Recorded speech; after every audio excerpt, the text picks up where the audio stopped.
What's up, guys? Today I'm here with Unbreakable Stud, the man, the myth, the legend. Thank you. Thank you.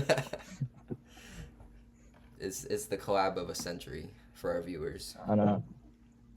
All right, so our first little comment here says, in my case, coming out and meeting people online who aren't just looking for abs or hookup. Like, where can I find a real relationship? I'm lonely and basically falling in love with everyone because I have nobody. Emotionally, it's really rough. Um, Depends who you're meeting, I personally think. What do you think? I'd say I mean there is definitely ways to have like a serious relationship online. Like my Yeah. dad and his wife, they met on Tinder and they've been together for like 2 years. But maybe just Yeah. like outline that you really want it to be serious and like, Yeah. or if you're looking, maybe you can look in person too, whether it's like at work or school or something like that. That's always a good way Yeah. to meet new people. Oh yeah. How to make friends. I grew up as a shy kid and it was hard to make friends, but I became more talkative over time. For that one, I'd say like if you want to make friends, like people love to talk about themselves. They love to feel important. So if you want to like Yeah. minimize your talking, if you're a little shy, just go up to someone and be like, or not even go up to someone like I don't know if you have a friend, like ask them about Yeah. their hobbies, their interests. Just show genuine interest in them, and that person will like you. Yeah, that makes sense. Uh, I usually resonate with making online friends because that helps as well, I think. Yeah, yeah. Next one I've got says seasonal depression is not talked about enough at all, especially summer depression. I happen to struggle bad in the summer, and some tips and advice would help me and others. Thanks, Jwool. I don't know what seasonal depression is. For me, I feel like I typically like if you already have depression, it gets like more intense throughout. Like for me, it's like the summer. Some people it's the winter. Because for me in the summer, Yeah. I just have like nothing to do and I'm bored and it just makes me sad. Yeah, I can see that. I've never dealt with I've never dealt with it like that. I only get like that if something bad happens. Yeah. So how I usually deal with it is just playing video games, which isn't healthy necessarily, but it's just like very easy to cope with, I think. Yeah, for sure. And it can be healthy to an extent, like as long as you're not Yeah. overdoing it. But yeah, like just find something that fills that time, fills that gap. Yeah. Oh. How to stop procrastinating. Ooh, I'd say like incentivize yourself. This only works for me like a little bit of the time because procrastination is tough, man. I struggle with that Yeah. big time. But like, say like I can only have this if I do this. I can have a Yeah. cookie if I do my homework. Incentivize yourself. Yeah, that makes sense. Yeah. I overcame procrastination via cold showers and regular exercise, which I think that makes sense. I didn't like say I was going to reward myself because I felt like I was just getting the reward after procrastinating. Yeah. How are cold showers? Cause I'm a hot shower. Like, what are the benefits Oh, of okay. cold showers? If you They know. increase your they, they increase your dopamine by 250%, Oh my gosh. which is yeah. So basically gives you more energy and throughout all the day. So if you hear that in the background, that's just my That's sisters. all good. That's all good. Yeah. But they increase your dopamine by 250%, which is more than doing certain drugs. So it's more healthy for you as well. Yeah.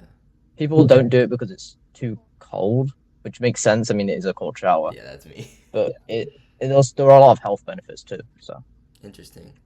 Yeah, I think that can definitely be a good factor. yeah, So I got two of them that are kind of similar. I'm gonna read one of them. It says, "Try to let go of my ex." Or oh, actually, that's pretty different. Try to let go of my ex friends. It caused me a lot of trouble, but I don't know how to do it. And getting myself out into nature. I'm always an insider, and I need to change, but I don't know where to start.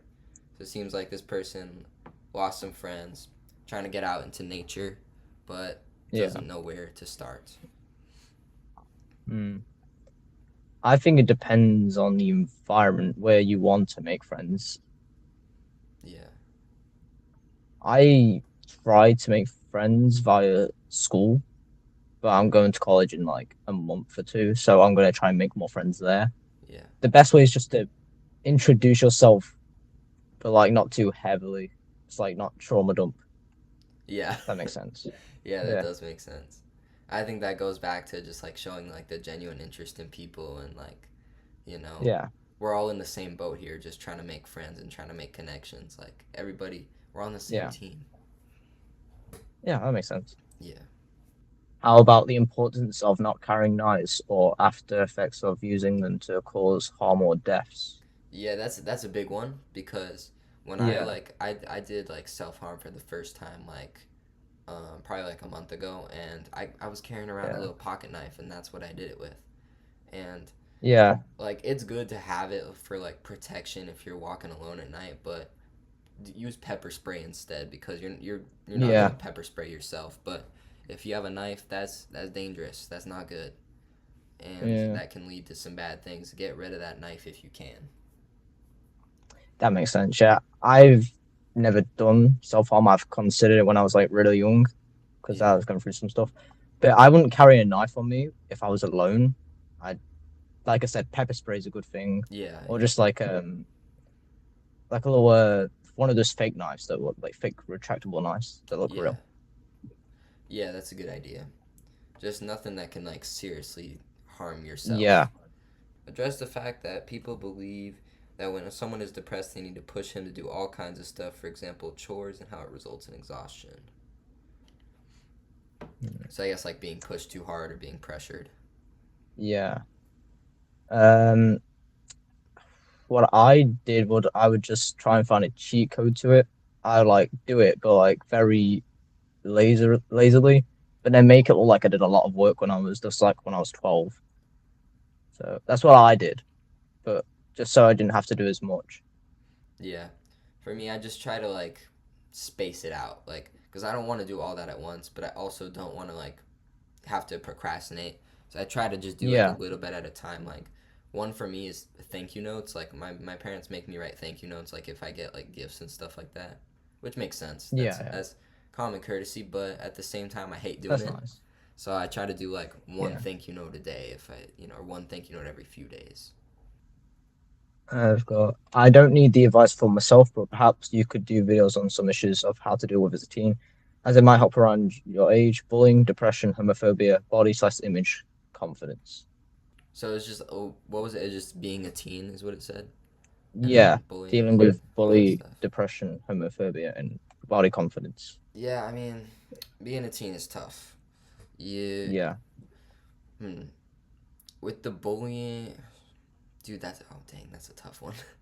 yeah, I mean, I'd say like one thing that I wish I knew in middle school was that it doesn't cost a lot, like to be yourself. Like yeah, if if I was myself, I would have been a lot happier. I wouldn't have. I don't know, but I just wish like yeah. back then I would have like been more comfortable in my own skin because I think it would have made all that stuff seem little in comparison. Yeah, that makes sense. I dealt with bullying via just keeping to myself, which isn't like it wasn't healthy, but it definitely helps a lot because just like you're not interacting with anyone, so you don't have to deal with all of it. So I Yeah, think that's another way. But yeah, also for just sure. like don't be afraid to be yourself. I think that makes awesome. That makes a lot of sense. Yeah, this one says, trying to let go of an ex that left me. I can't seem to move on and accept that we'll never speak again. She was pretty much the only good thing in my life, and now I'm at my absolute lowest. It's like she lives in my head all day, and I dream about her too. I'm so ready to give up. I would say just doing your hobbies and trying to talk to your friends because I'm pretty sure they have been through similar stuff. That's what I did. Yeah, like me and my girlfriend were broken up for about 6 days, and during that time, like Yeah. I just felt super lonely. So I get what the user's saying here, but what I did is yeah, same. I just tried to find hobbies, find things to do, and find a good support system. Like I was hanging out with my friends a lot of the time, and it doesn't make the pain go away, but it definitely it helps. But the main Yeah. thing, the main thing you can do is kind of just wait. You just have to kind of let time pass sometimes. it heals over time. So Yeah, yeah. I've got another one about self control. That just about involves everyone. Self control. Self control. I struggle with it too. With like smoking or like, um, eating junk food and stuff like that.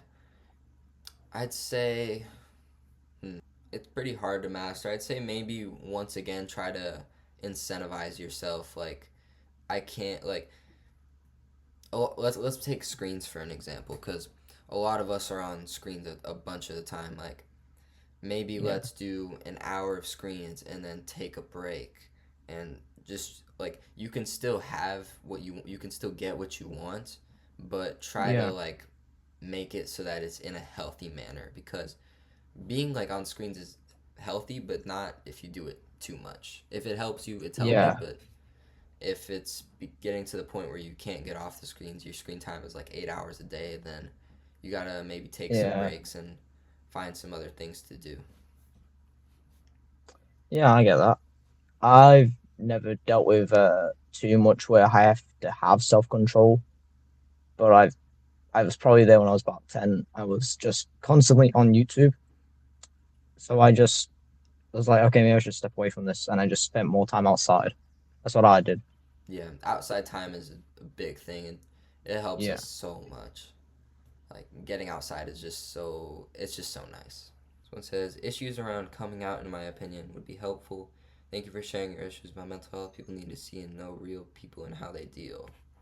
So, on coming out. Oh, that's a tough one, I Yeah, think. especially as a teenager. Yeah. I was originally scared of people's opinions, but then I realized you have to surround yourself with the right people, so then you're not as scared. Yeah. And when I did it, I was just respected a lot for it. That's what happened with me anyway. Yeah, I mean, it's a brave thing to do for sure. Like, Yeah. I put it out there on my channel, and then my dad Yeah. found my So, channel, so oh, that wasn't, we haven't talked about it, but I yeah. honestly, I feel relieved at this point. Like, it's like, it just feels good to get that off my chest and to get that out there. Yeah. And I think that outweighs the fear of coming out. Yeah, that makes sense. Yeah. I got one of yours that says, "How about a video on improving your confidence? Trying to be more comfortable who you are. I'm always comparing myself to others, which makes me feel worse." I would say when you're talking to people, look them directly in the eyes, but not for like too long. Maybe like 5 seconds, 6 seconds, and then just Yeah. because if you do it for too long, it just becomes creepy. Also, improving your posture is a big one too, and just like yeah, That's a bad one for me. yeah, and then just more talkative. I think like step outside your comfort zone. Yeah, I think that definitely, helps as well. definitely. Cause like, what do you have to lose, really? You can just be Yeah, yourself, and not everyone's gonna like that, but then those yeah, people aren't your people, and you'll find people that love you for you. And yeah, just yeah. just be yourself. This one just says, "Can you talk about ways to find things and people that make you happy?" I surrounded myself with people that are genuinely kind and supportive. Before I was friends with a bunch of not numpties is a easy way to put it. Yeah. So I just learned to surround myself with just overall better kind of people. Yeah, That's what I did. absolutely. I'm the same way. I had a friend group, and I just didn't feel like I belonged there. Um, Yeah, so I just found people that I felt like cared about me, you know. yeah. And as for finding like things to do, you sometimes you got to think outside the box. You can Google, like, I always Google like, things to do as a teen, and then start from there. Like, just find some fun stuff. Get out of your comfort zone. I went to like a water park or something like that. Stuff like that is just Oh, fun. Do some fun yeah. stuff. All right, I think that's all we got, man. All right. Wow. Okay. It was nice talking to you, man. Same. That was pretty fun actually. Yeah. All right. So I'll see you later, man. See ya. All right, have a good one. You too. All right, guys, I just finished recording with the man, the myth, the legend, Unbreakable Stud. Dude is really nice. I recommend you guys go check out his channel. I had a good time talking to him. And thank you guys for watching. See you in the next one. Subscribe if you want any more advice. Ask. Maybe he'll do a part 2 with me. Who knows? See you guys in the next one. Subscribe. Bye bye.